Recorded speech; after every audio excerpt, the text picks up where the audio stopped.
Welcome to the Registered Investment Advisor Podcast, where financial services marketing expert Seth Green interviews experts, executives, and top producers to share can't-miss tips on how they successfully manage their financial service firms, grow their businesses, create great relationships, and influence the industry.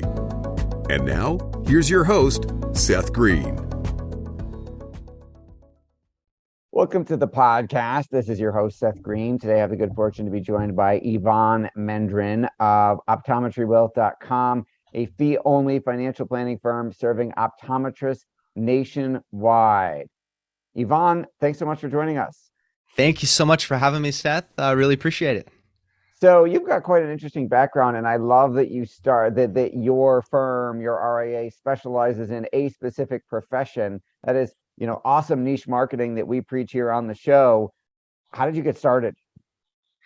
Yeah, going back a few years back, I started my career taking the first financial advisor job that I can find with Principal Financial Group. So one of those big hybrid firms that most people know.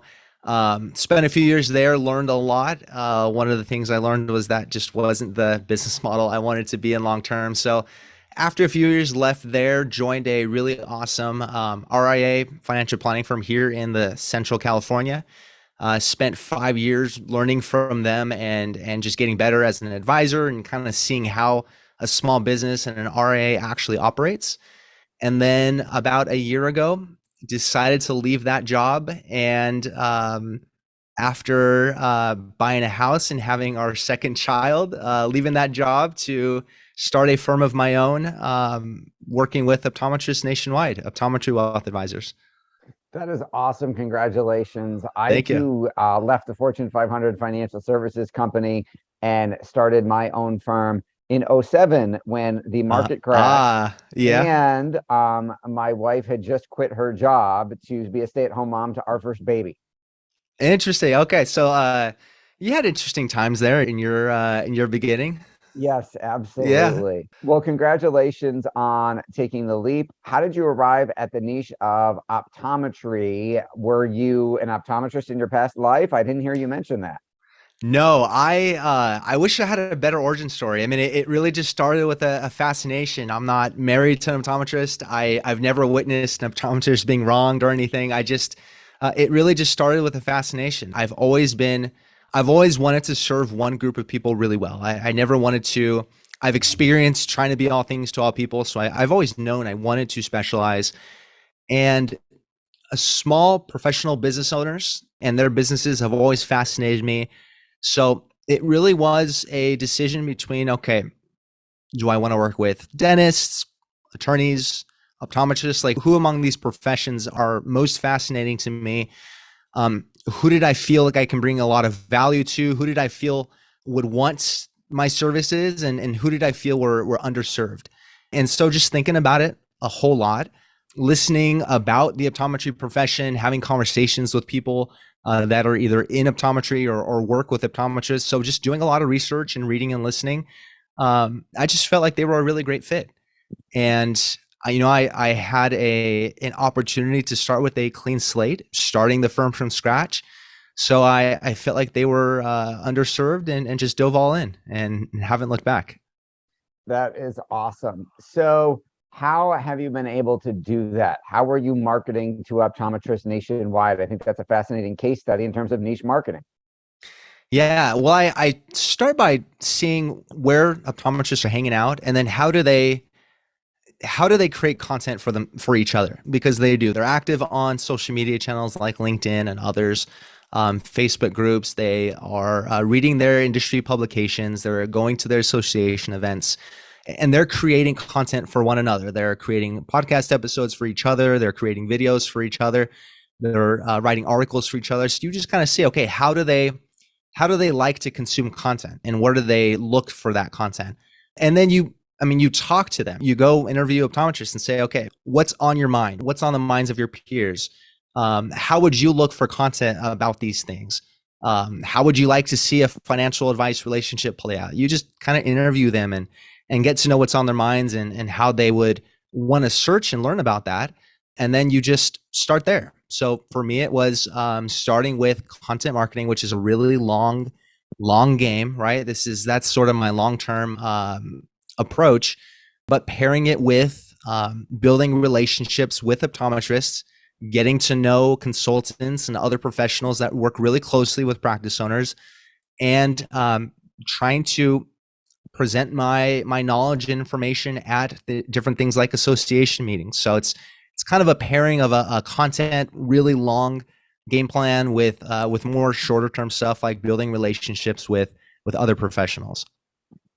And then how did the Optometry Money podcast come about? Yeah, I mean, I'm a huge podcast listener, obsessed at times with podcasts, and then I see that they listen to podcasts too. I mean, I see how they're creating content for each other. They are creating content, podcast content for each other. So I just felt like that would be a good foundation piece of content that I can then chop up into bits and reuse in other ways. Video, writing, take that text and turn it into writing. So that podcast, I felt like would be a good way to get them used to the way I talk and the way I think about financial planning, interview other practice owners and other optometrists. So it's a good way to connect with other people and get good information in front of them from their own peers, but also a way to be able to use that foundation piece of content, reuse parts of it, chop it up into different pieces, and then reuse it in other ways. That's beautiful. You were following our playbook step by step. I love it. So how has that worked so far? How has it been received by the optometry industry? Good. I mean, it's gotten some good feedback so far. It's a skill to interview and it's a skill to talk and in front of a microphone. So, if you listen to every episode, you can kind of see, okay, he's getting a little bit better. So for me, it's just a learning experience in terms of being on the mic and then editing and doing all of that. So it's gotten better and better from my standpoint. It's gotten some good feedback. You can see downloads increasing as time goes on. So that's always a good sign. So for me, it's just trying to hone in closer and closer on what topics are applicable to them and just trying to make it better. What have been some of the things that surprised you the most along the way? I think the one thing that surprised me was that before I started the firm, I read a whole lot of books about building businesses and business ownerships and listened to all sorts of podcasts and had all kinds of ideas and about how I would build a firm. And then once it came time to actually quit the job and then start doing the business stuff, like I felt like it was like all that stuff was just a mess of a pile of information in my head.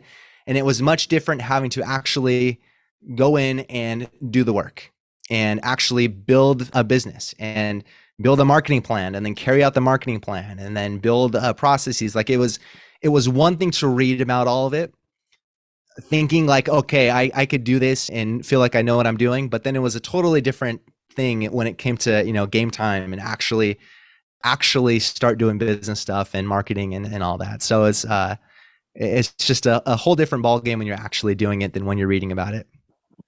Absolutely. What do you find is your biggest challenge now? It's marketing. I mean, let me back up. I think the biggest challenge is really trying to wear both hats of the business owner marketing the business and the other hat of constantly learning about technical stuff that's applying to optometry. So it's trying to balance out your time and being really, really good about managing your time so that you have enough time to do things you need to do to market your business, but also doing the research and studying in order to be technically competent in things about their practices and their life. It's a tough balance to do both. Sure. So if I'm allowed to ask, how many optometrists are you working with right now? Yeah, it's a small handful. I mean, you had someone on with like 600 households nationwide. Like I've got a fraction of that, but we're just getting started here, so we're on our way. Well, that is awesome. That you're at the beginning of your journey, and we will have you back when the number is much larger. Awesome. Your passion is obvious. What do you like best about what you're doing? I love working with business owners. I mean, it's so interesting to get into their businesses and get into their minds and see how they think and to see how their practices impact their household finances and their life decisions, how much time they want to spend in the practice, out of the practice, where they see the practice going. That combination of small business and all the other financial planning stuff is just, it's fascinating. And they're fascinating, professional, smart people. It's just a lot of fun to work with that type of client to me. Awesome. For our folks who are watching or listening, the best place for them to go to learn more is that optometrywealth.com. Optometrywealth.com. You can find out all about my firm and my background. You can check out my podcast, the Optometry Money Podcast, as well, wherever you get your podcast. Awesome. Well, this has been Seth Green with Evon Mendrin of optometrywealth.com. Evon, thanks so much for joining us. Appreciate it. Thank you, Seth. Thanks, everybody, for watching or listening. We will talk to you or see you next time.